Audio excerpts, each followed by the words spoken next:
whichever things we kept outside, it's all gone. Sir आप Outside things कौन are से gone. Department से क्या नाम है?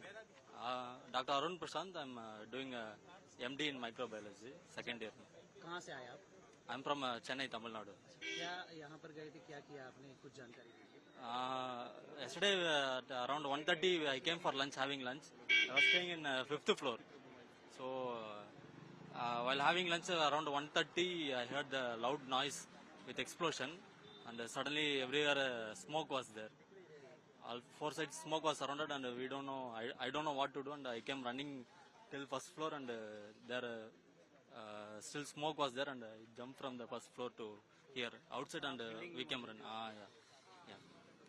We came outside. How many students would be there at that time? We were like around 20-30 people in Atulyam, but still some families were inside around the crash, and we came to know after coming outside only. We came to know it was plane crash. It was like till 15 minutes we were standing outside, and then the rescue came.